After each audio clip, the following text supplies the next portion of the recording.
রাজধানীর রায়েরবাগ ঠিক রাস্তার মাঝখানে দাঁড়িয়ে যাত্রী তুলছে একটি বাস। একই সময় আরেকটি বাস পিছন থেকে হর্ন দিয়ে আসছে তাকে সাইড দেওয়ার জন্য।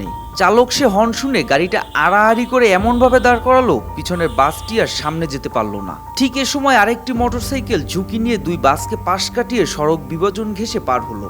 এ চিত্র এখন রাজধানী ঢাকার অধিকাংশ সড়কের। মাঝখান দিয়ে যাইতেছে, আমি হরেনও দিছি, দুইটা বাস আমাকে দেখে দুই সাইড থেকে একবারে মনে করেন যে চাপ দিয়ে বসছে, ঠিক আছে।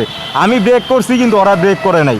এই যাত্রী নেওয়ার জন্য কে আগে যাবে, কে কার আগে, কে একদম রাস্তার মাঝখানে ভাই ব্লক করে রাখবে, পুরো রাস্তা পিছনে একদম জ্যাম।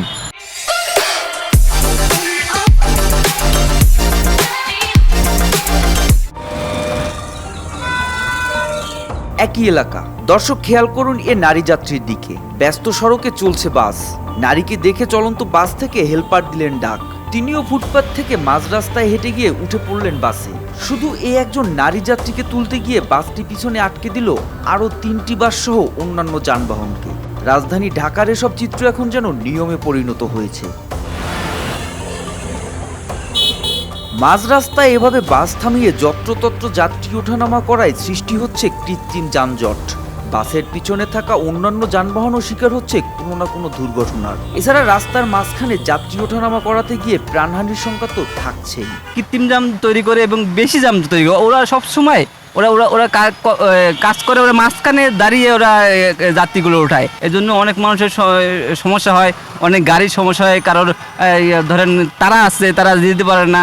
বাস স্টপেজ বা চলাচলের সড়কের মধ্যে পার্থক্য বোঝার কোনো উপায়ই নেই ঢাকার রাস্তায়। চালকরা যাত্রী নিতে রাস্তা আটকে এভাবেই থামিয়ে দিচ্ছে বাস।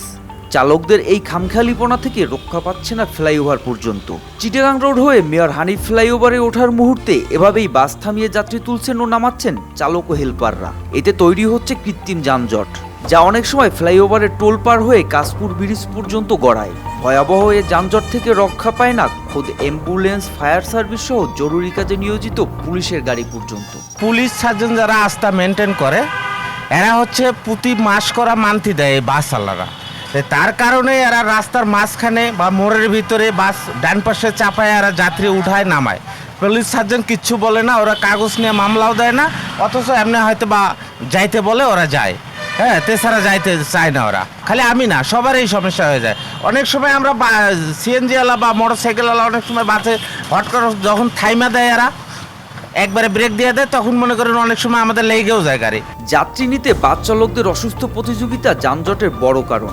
তাই অনেক সময় যাত্রীরাও বাধ্য হয়ে জীবন ঝুঁকি নিয়ে মাঝ রাস্তায় গিয়ে বাসে ওঠেন। বিভিন্ন যেগুলো বাসগুলো আছে ওইগুলা একদম রাস্তার মাঝে ঠাস করে মনে করেন যে থামায় দেয়।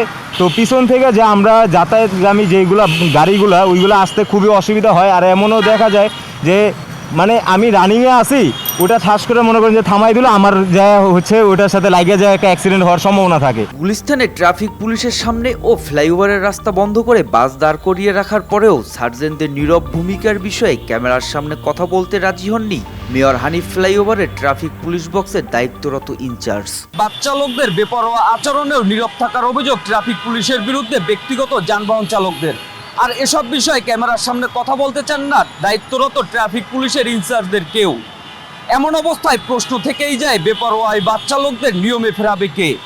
মোহাম্মদ সায়েম, RTV, ঢাকা।